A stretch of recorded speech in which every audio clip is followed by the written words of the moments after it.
on, my home studio engineers? As always, thank you so much for checking out the Home Recording Network. Last week, I shared a video with you on a vocal technique I've used for years. The technique I went over was a way for you to get your vocals to sit clearly on top of the mix so that your singer is audible to the listener, not only audible, but sounding just more powerful and stronger overall. As I stated last week, not everybody has the same plugins that I use, and I realize this. So this week, I'm gonna show you how to apply this same technique, how to apply the same steps using the stock Logic plugins. So before we hop into this, if this video helps you out at all, please remember to like and subscribe and hit that little notification bell so that you can be notified every time I release a video. All right, let's hop into Logic. All right, so this is the same song that we used last week. Here's a little bit of the verse.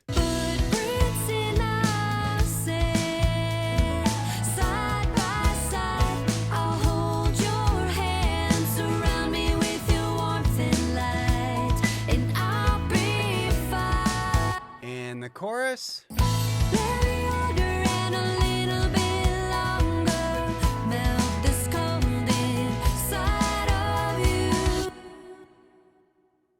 All right, so last week we used this effect send. We called it our Vox Thick send, which is right down here. And we use this one plugin to get our vocals sounding a bit thicker, a bit more clear, and just really sitting on top of the mix so that, you know, all the words are audible to our listener. Not only audible, like I said in the beginning, but this really gives our vocals a cool vibe and makes them stronger overall. So this week, what I've done is I've basically emulated this with just the stock Logic plugins because I realized not everybody has Virtual Mix Rack. Now, even if you don't have Virtual Mix Rack, I highly recommend you go back and watch that first video because I do explain some things in there and I think you'll learn something. This is why I make these videos because I'm hoping people learn from it. So I think there's some value to get from that first video. So maybe go back and check that out as well if you want. All right, so let's bypass this bus 17 and we're gonna enable this bus 18, which is our new effects bus. And I just simply called it Vox Thick LPX, Logic Pro X. So only using the stock plugins. What I'm going to do is just throw a gain plugin on the end of this. So it's just a bit louder for you guys because it's pretty quiet in the mix. So don't pay attention to this plugin. It's just adding some volume back. But we have some plugins on here. And if we bypass them all, we should, if we solo this effect send, it should just be our dry vocal track. Let me order and a little bit longer, melt this cold inside of you. Yeah, like I said in the last video, you got to know how to mix vocals, you know, the basics of mixing vocals before you go adding any effect or send like this. So if you need more help on, you know, the basics like the chain on the actual vocal tracks down here, make sure to check out some of my other videos. I have videos on vocal chains, vocal compression. I have a video on a nice stock Logic vocal chain that you can use. So make sure and check those out if you're struggling on just the basic vocal mixing techniques. Let's start looking at this vocal chain. So the first thing I've added here is Logic's Distortion 2 plugin. So like we did in the last video with Virtual Mix Rack, we started off with a preamp with some virtual drive to add some distortion to the vocal, you know, to add character, maybe differentiate it a bit from the actual vocal track. So that's exactly what we did here. And I've basically kept this on the default setting here on the nasty drive selection. And all the knobs are exactly where they were when I pulled this up. So this is just going to add some subtle distortion. Let me order and a little bit longer, melt this cold inside of you. Feel the depth of this love and let it wash over you.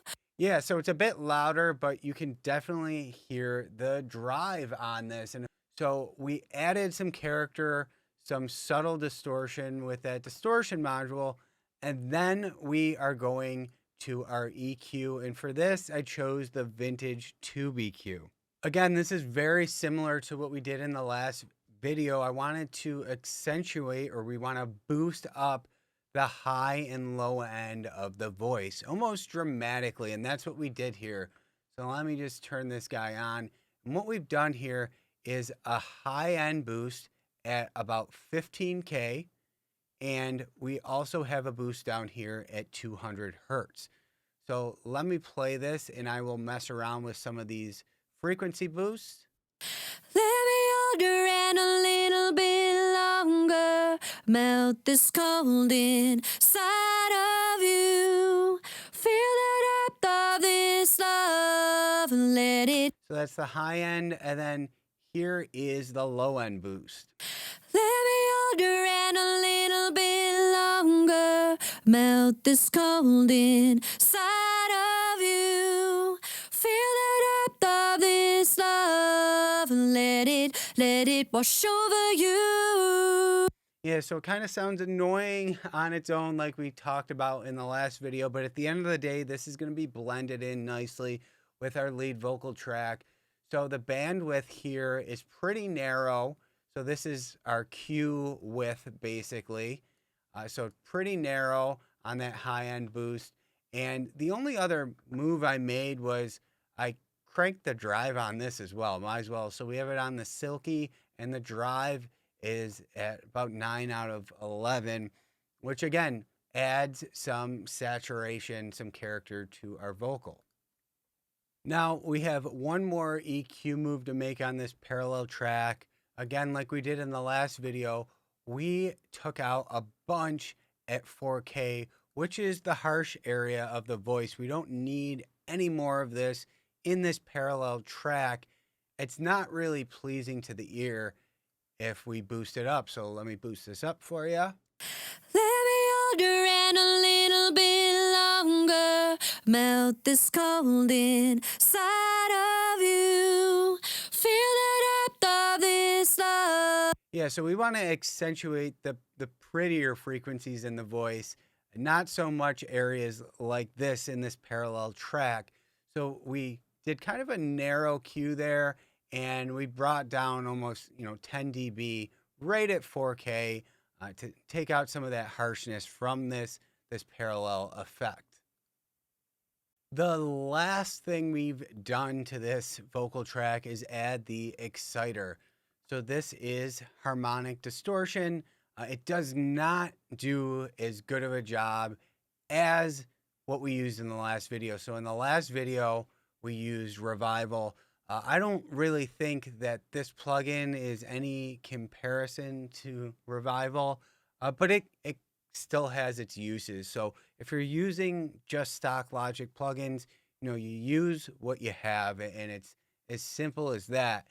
So with this exciter, I actually set it to vocal edge, but then I made some adjustments. So we changed the color to the color 2, which I felt like was a bit more natural. And we also brought down the harmonics here, so we didn't push it as much as the preset had it. So let's bring this in and out. So I'll start with it out. Let me hold your hand a little bit longer. Melt this cold inside of you. Yeah, so we can really crank this if we wanted to. Let me hold your hand a little bit longer. Melt this cold. It does a decent job. It's definitely an interesting effect. I'm not saying it's a bad plugin or anything. I'm just saying there's better things out there. But I think this is doing what we want it to do. So now all we have left is to blend this in with our original vocal track. So we've really over EQ'd this, really brightened it up, thickened it up with that low end boost and added some character with some saturation and drive. So this should blend very nicely with our original track. Now remember, this is very low in the mix, so I'm going to take the gain plugin off. And if we just listen to the volume it's at now, it's very quiet. But now let's blend it in to our original vocal track. So I'm going to play the track and then I will occasionally mute this. And when I mute it, you're going to hear that the vocals kind of sit back in the mix a bit more, which is not what we want. And when this is, in there, our vocals just a bit stronger. You can hear her a bit more. She's very audible. Now, I don't think the vocals sound bad with this off. It's just simply a more professional, more polished sound.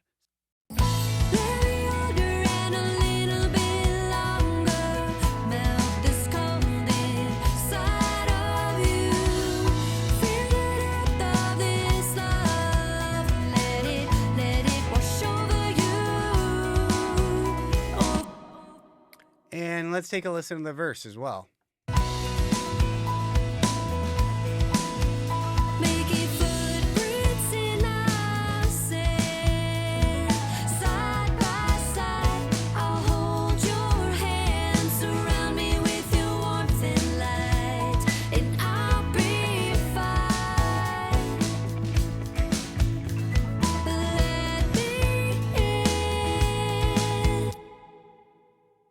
So this is really the same exact effect that we got in our last video. I think we did a good job here, and it just goes to show you that you can get a lot done with these stock plugins.